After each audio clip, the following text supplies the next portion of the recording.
Allies exam पाठशाला में आपका स्वागत है। दोस्तों, मैं हूं आपका अली भाई और अलीज एग्जाम पाठशाला में आपका स्वागत है। और चर्चा शुरू करने से पहले एक बहुत ही प्रेरक बात पर गौर करते हैं जो नोट्स की शुरुआत में ही दी गई है। सफलता की यात्रा में प्रयास एड़ी चोटी का होना चाहिए। जो पेन घिसेगा वही इतिहास रचेगा। ये विचार अपने आप में बहुत गहरी बात कहता है। मतलब एग्जाम क्लियर करना सिर्फ रातों रात का चमत्कार नहीं होता। जो वास्तव में गहन अध्ययन करेगा ना, वही सफलता के इस युद्ध को जीतेगा। एकदम सही बात है। तो चलिए, नए तथ्यों पर जाने से पहले पिछले सेट का एक रैपिड फायर रिवीजन कर लेते हैं। 5 सवाल हैं हमारे पास। पहला सवाल, दुम्हाल कहाँ का लोक नृत्य है? इसका जवाब है जम्मू और कश्मीर। बिल्कुल सटीक। रिवीजन का यही फायदा है कि चीजें तुरंत याद आ जाती हैं। दूसरा सवाल देखते हैं, फीफा की स्थापना किस वर्ष हुई?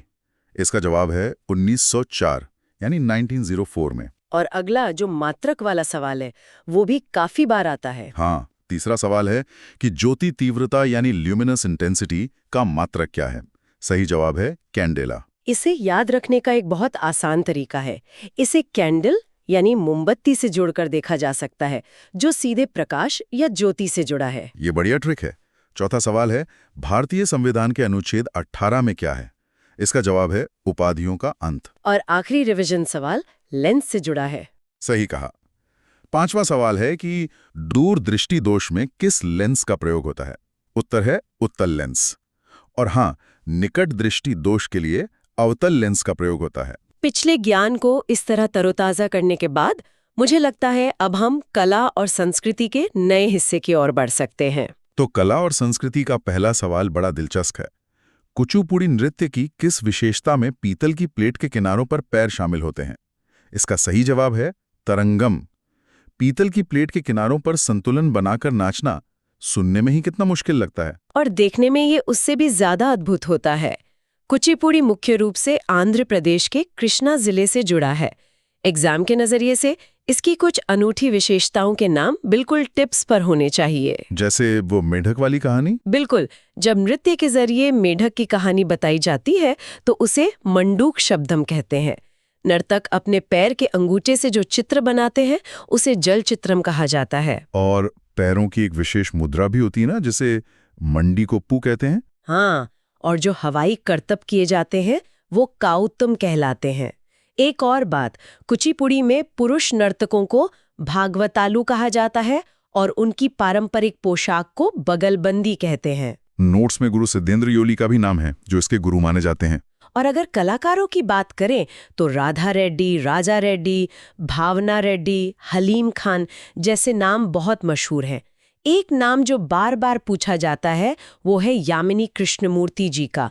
इन्हें कुचिपुड़ी की मशाल कहा जाता है और 2016 में इन्हें पद्म विभूषण से सम्मानित किया गया था। बहुत खूब। अब संगीत वाद्ययंत्रों की ओर चलते हैं। प्रश्न 3 में पूछा गया है कि हिंदुस्तानी शास्त्रीय संगीत में सर्वश्रेष्ठ रुद्र वीणा वादक कौन है? इसका उत्तर है असद अली खान, जिन्हें 2008 में पद्म भूषण भी मिल चुका है। रुद्र वीणा के असद अली खान के अलावा बहाउद्दीन डागर, जिया मोइनुद्दीन डागर भी जाने माने कलाकार हैं। और सारंगी वादकों में सुल्तान खां और बुंदू खान का नाम सबसे ऊपर आता है।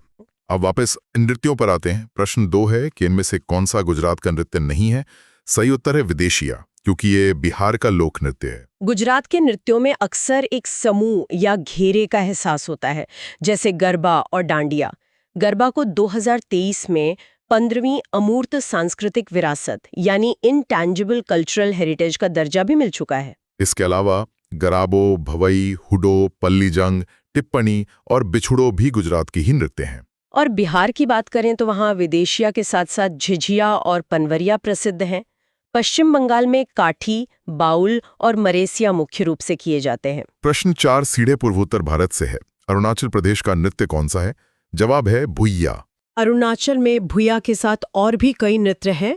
मोनपा जनजाति द्वारा किया जाने वाला लायन एंड पीकॉक नृत्य काफी मशहूर है। इसके अलावा कोंखी, पोनुंग, मुखौटा और युद्ध नृत्य भी वहीं के हैं। नोट्स में कुछ और राज्यों की भी लिस्ट है, जैसे तमिलनाडु। हाँ, तमिलनाडु के नृत्यों में कुम्मी, कावड़ी, ओयलट्टम और सिलाबट्टम शामिल हैं। यहाँ एक छोटा सा पैटर्न ध्यान रखने वाला है। वो अट्टम शब्द वाला। बिल्कुल। जिन नृत्यों के अंत में अट्टम शब्द आता है वे आमतौर पर केरल के होते हैं, लेकिन ओयल अट्टम तमिलनाडु का है, ये एक अपवाद है। और सिलाबट्टम के साथ इल या मिल जैसे शब्द जुड़े होते हैं। और तेलंगाना में गुसाडी, लंबाड़ी और बोनालू होते हैं। त्रिपुरा में होजागिरी, गोरिया, डेउलो और वेलकम शामिल हैं। लक्षद्वीप में लावा, कुलकाली होते हैं। और हिमाचल प्रदेश का एक जाना माना नृत्य है धमन या धमा। चलिए अब खेल के मैदान की तरफ चलते हैं, बात करते हैं टेनिस की। प्रश्न 5 है कि इनमें से कौन सा टेनिस का ग्रैंड स्लैम नहीं है? जवाब है इंडियन ओपन। क्योंकि ग्रैंड स्लैम साल भर में 4 ही होते हैं और उनका एक तय क्रम होता है। सबसे पहले जनवरी में ऑस्ट्रेलियन ओपन होता है जो हार्ड कोर्ट पर खेला जाता है। फिर मई के अंत में फ्रेंच ओपन आता है, जिसे रोला गैरोस भी कहते हैं। ये लाल बजरी पर होता है और राफेल नडाल इसके बादशाह माने जाते हैं। तीसरा है विंबलडन। ये जून के अंत में होता है। नोट्स बताते हैं कि ये सबसे पुराना ग्रैंड स्लैम है जो 1877 में शुरू हुआ था और घास पर खेला जाता है। और चौथा है यूएस ओपन जो अगस्त में होता है। ये भी ऑस्ट्रेलियन ओपन की तरह हार्ड कोर्ट पर होता है। 2024 के विजेताओं को याद रखने का एक तरीका है। ऑस्ट्रेलियन और यूएस ओपन, इन दोनों के ही पुरुष विजेता जेनिक सिनर है और दोनों की महिला विजेता आर्याना सबालेंका है। और फ्रेंच ओपन और विंबलडन के पुरुष विजेता कार्लोस अल्कराज हैं। महिलाओं में फ्रेंच ओपन ईगा श्वेतेक ने जीता है, जबकि विंबलडन की विजेता बारबोरा हैं। अब आत्मकथाओं की बात करते हैं। सानिया मिर्जा की आत्मकथा का क्या नाम है? ये प्रश्न 6 में पूछा गया है। इसका जवाब है एस अगेंस्ट ऑड्स। और बैडमिंटन चैंपियन साइना नेहवाल की किताब का नाम प्लेइंग टू विन है।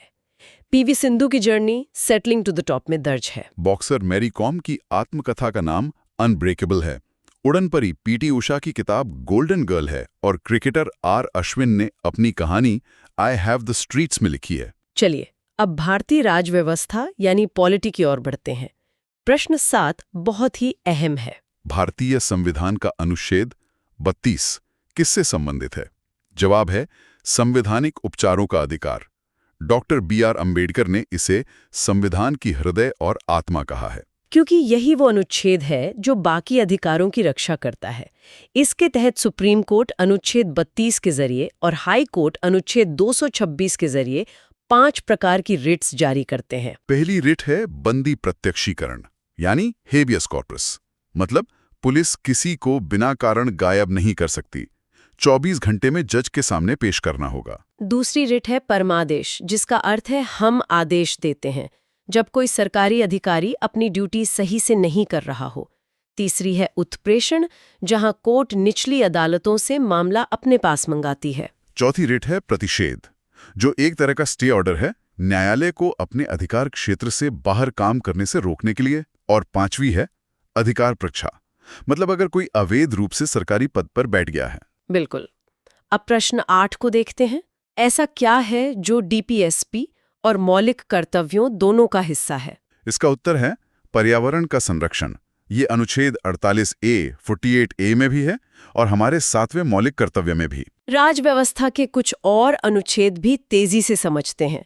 39A है समान न्याय और निशुल्क विधिक सहायता। 39D है समान कार्य के लिए समान वेतन। अनुच्छेद 40 है ग्राम पंचायत का संगठन है। और 43A उद्योगों के प्रबंधन में श्रमिकों की भागीदारी सुनिश्चित करता है। अनुच्छेद 44 तो समान नागरिक संहिता यानी UCC की बात करता है। बिल्कुल। 45 0 से 6 वर्ष के बच्चों की शिक्षा से जुड़ा है। 48 कृषि और पशुपालन से संबंधित है। अनुच्छेद 49 स्मारकों के संरक्षण की बात करता है। 50 कार्यपालिका और न्यायपालिका को अलग रखता है। और आखिर में 51 अंतर्राष्ट्रीय शांति को बढ़ावा देने से जुड़ा है। राज व्यवस्था के बाद अब मध्यकालीन इतिहास में चलते हैं। दिल्ली सल्तनत। प्रश्न 9 है कि दिल्ली का हौज खास किसने बनवाया? इसका जवाब है अलाउद्दीन खिलजी। अलाउद्दीन खिलजी का मूल नाम अली गुरशास्प था। उसने खुद को सिकंदर सानी की उपाधि दी थी। उसने हौज खास के अलावा सीरी का किला भी बनवाया था, लेकिन वो अपने सुधारों के लिए ज्यादा जाना जाता है। हाँ, उसने एकता प्रथा समाप्त कर दी और सैनिकों को नगद वेतन देना शुरू किया। सैनिकों का हुलिया लिखने और घोड़े दागने की प्रथा शुरू की। और उसने आज के राशन सिस्टम जैसी PDS प्रणाली भी लागू की थी। लेकिन उसके टैक्स बहुत भारी थे। उसने खुम्स यानी युद्ध की लूट में राज्य का हिस्सा 80% कर दिया और भू राजस्व को 50% कर दिया था। इसी के बाजार नियंत्रण से जुड़ा है प्रश्न 11। बाजार नियंत्रण से संबंधित अधिकारी कौन नहीं था? उत्तर है दरोगाए मंडी, क्योंकि ऐसा कोई पद था ही नहीं। असली अधिकारियों में शहना-ए-मंडी बाजार का प्रमुख होता था, दीवान-ए-रियासत का काम था बाजार को कंट्रोल करना, और बरीद-ए-मंडी गुप्तचर होते थे। बाकी विभागों में दीवाने विजारत था, दीवाने आरिज सैन्य विभाग था और दीवाने रिसालत विदेश नीति से जुड़ा था। खिलजी के इतिहास में मलिक काफूर का नाम बहुत मशहूर है। प्रश्न 10 इसी पर है कि मलिक काफूर के दक्षिण अभियान का वृत्तांत किसने दिए? जवाब है अमीर खुसरो। मलिक काफूर को 1000 दिनारी भी कहा जाता था, चूंकि अलाउद्दीन ने उसे 1000 दिनार में खरीदा था। इस 1000 दिनारी ने दक्षिण भारत के कई अभियान किए। 1296 और 1306-7 में देवगिरी पर आक्रमण किया। फिर 1309 में वारंगल पर आक्रमण हुआ, जहां से उसे कोहिनूर हीरा मिला। 1310 में द्वार समुद्र पर हमला हुआ और 1311 में मदुरई के पांड्य वंश पर। इतिहास से निकलकर अब भूगोल की बात करते हैं, झरनों और नदियों की। प्रश्न 12 में सही मिलान पूछा गया है। सही मिलान है जोग झरना कर्नाटक में शरावती नदी पर है, अथिरापल्ली झरना केरल में चलाकुडी नदी पर है और दूधसागर झरना गोवा में मांडवी नदी पर है। अगर सर्वोच्च झरनों की बात करें तो नंबर 1 पर है कुंचिकल झरना, जो कर्नाटक में वराही नदी पर है। दूसरे नंबर पर बरेही पानी झरना है, जो ओडिशा में है। तीसरे पर मेघालय का नोहखलिकाई झरना है। प्रश्न 14 है कि श्री शैलम जल विद्युत संयंत्र किस नदी पर है? जवाब है कृष्णा नदी। ये आंध्र प्रदेश और तमिलनाडु की सीमा पर है। दार्जिलिंग में 1897 में स्थापित किया गया था। झीलों पर आधारित प्रश्न 13 है कि भारत की सबसे बड़ी खारी झील कौन सी है? उत्तर है चिल्का झील, जो ओडिशा में है। चिल्का झील 1981 में भारत की पहली रामसर साइट बनी थी। झीलों में केरल की वेम्बनाड झील सबसे लंबी झील है। जम्मू कश्मीर की मानस बल झील सबसे गहरी है। मणिपुर की लोकतक झील दुनिया की एकमात्र तैरती हुई झील है और मीठे पानी की सबसे बड़ी झील वुलर झील है। रामसर सम्मेलन 2 फरवरी 1971 को हुआ था। भारत में कुल 85 रामसर साइट्स है। अब अर्थव्यवस्था में कदम रखते हैं। प्रश्न 15, नीति आयोग की स्थापना कब हुई थी? उत्तर है 1 जनवरी 2015। नीति आयोग के अध्यक्ष प्रधानमंत्री होते हैं। इसके उपाध्यक्ष वर्तमान में सुमन बेरी हैं और पहले उपाध्यक्ष अरविंद पनगड़िया थे। इसके सीईओ वीवीआर सुब्रमण्यम है। संविधान के अनुच्छेद 280 में वित्त आयोग का जिक्र है और जो नीति आयोग के पहले उपाध्यक्ष थे ना, अरविंद पनगड़िया, वो ही अब 16वें वित्त आयोग के अध्यक्ष बनाए गए हैं। अर्थव्यवस्था का प्रश्न 16 कि जीएसटी परिषद की अध्यक्षता कौन करता है? जवाब है केंद्रीय वित्त मंत्री। जीएसटी परिषद की स्थापना 12 सितंबर 2016 को हुई थी। जीएसटी को 1 जुलाई 2017 को पूरे देश में लागू किया गया। असम पहला राज्य था। हमने जो मॉडल अपनाया है वो कनाडा के मॉडल पर आधारित है। इसकी संरचना में सीजीएसटी, एसजीएसटी वगैरह शामिल हैं। मुख्य टैक्स दरें हैं 5, 12, 18 और 28%। जीएसटी नंबर 15 अंकों का होता है। इसका नारा है वन नेशन वन टैक्स। इसके प्रणेता अटल बिहारी वाजपेयी जी को माना जाता है। अमिताभ बच्चन इसके ब्रांड एम्बेसडर हैं और इसका म्यूजियम गोवा में है। अब आते हैं सामान्य विज्ञान पर। प्रश्न 17, किस माध्यम में ध्वनि की चाल अधिकतम होती है? उत्तर है ठोस में। क्योंकि ठोस चीजों में कण बहुत पास होते हैं। ठोस में एल्यूमिनियम में ध्वनि की चाल 6220 मीटर प्रति सेकंड है, जो निकेल से भी ज्यादा है।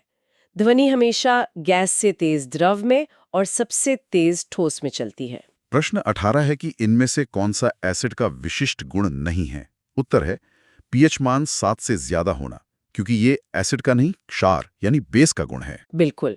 एसिड नीले लिटमस पेपर को लाल कर देता है, H+ आयन देता है और स्वाद में खट्टा होता है, जबकि बेस H- आयन देता है और स्वाद में कड़वा होता है। और जब एसिड और बेस मिलते हैं तो उस प्रक्रिया को उदासीनीकरण कहते हैं, जिससे नमक बनता है। अब अंतिम प्रश्न, शरीर विज्ञान से जुड़ा प्रश्न 19 है कि लार किसके पाचन में मदद करती है? जवाब है स्टार्च। हमारे मुंह में 3 प्रकार की लार ग्रंथियां होती हैं। सबसे बड़ी है पैरोटिड ग्रंथि। लार में टाइलिन नाम का एंजाइम स्टार्च को माल्टोज में तोड़ देता है, लाइसोजाइम हानिकारक जीवाणुओं को मारता है, और पेट में पेप्सिन प्रोटीन का, रेनिन दूध का, और ट्रिप्सिन या लाइपेज वसा का पाचन करते हैं। इसी के साथ हमने इस प्रैक्टिस सेट को पूरी तरह डिकोड कर लिया है और अंत में वो खास संदेश जो नोट्स की आखिरी पंक्ति में है। यदि युद्ध में अर्जुन बनना है तो पूरी बात सुने। अर्ध कथाएं सुनने वाले अभिमन्यु रह जाएंगे। मछली की आंख पर ध्यान लगाओ। ये सच में एक मंत्र है। और चर्चा खत्म करने से पहले मैं एक विचार छोड़ना चाहूंगी। आज हमने अलाउद्दीन खिलजी के उस दौर को देखा जहां भू राजस्व सीधे 50% और युद्ध की लूट का कर 80% छीन लिया जाता था। हाँ, जो कि बहुत ज्यादा था।